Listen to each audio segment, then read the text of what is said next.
Alors maintenant, on va vous jouer un tango.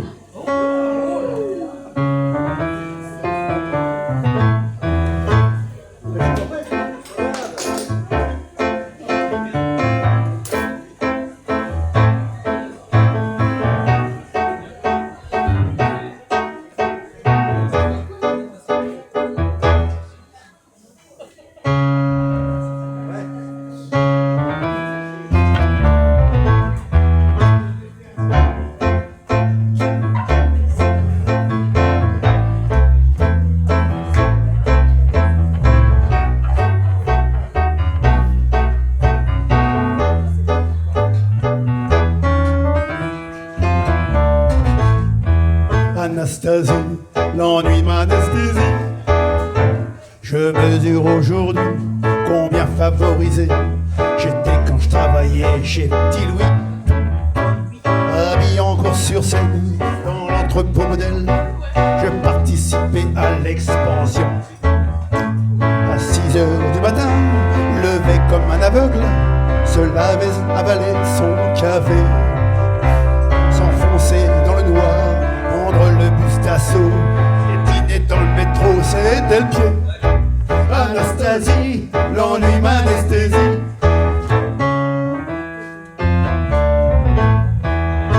S'engouffrer au vestiaire, cavaler pour pointer, enlever sa casquette devant le chef, faire tourner la machine, baigner toute la journée dans l'huile polluée, qu'elle sentait. Surtout ne pas parler, mais ne pas trop rêver, c'est comme ça que les accidents arrivent. Et puis le soir venu, repartir dans l'autre sens, pour le même enthousiasme en voyage. Anastasie, l'ennui m'anesthésie. Instrumental.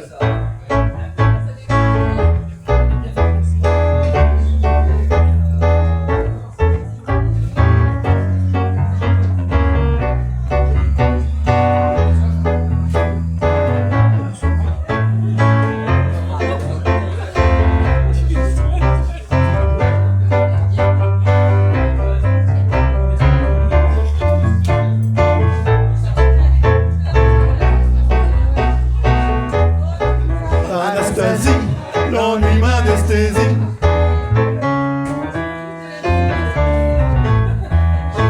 Heureusement un jour, sur le pont de Sept-Montreuil, dans le bain de vapeur quotidien, dans la demi-conscience, au hasard d'un chaos, j'ai senti dans mon dos des douceurs. Je me suis retourné, je t'ai bien regardé, et j'ai mis mes 2 mains sur tes seins. Tu m'as bien regardé, et tu n'as pas bronché, bien mieux tu as souri, et j'ai dit Anastasia, l'ennui m'anesthésia.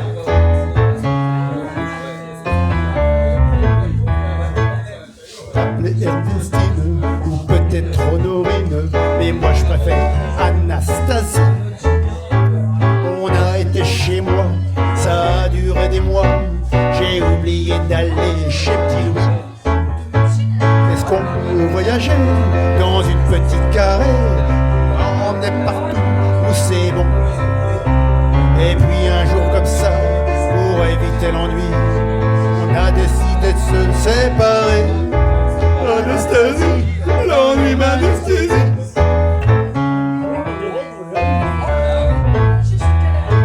La morale de ce tango, tout à fait utopique, mais c'est pas d'interdit de rêver. C'est que si tous les prolos, au lieu d'aller pointer, décider un jour de s'arrêter pour aller pour leurs pieds, ou que ça leur plairait, ça serait pas plus loin que l'ennui. Il y aurait plus de gars comme moi, comme j'étais autrefois, qui se répétaient tout le temps pour tuer le temps. Anastasie, l'ennui m'anesthésie.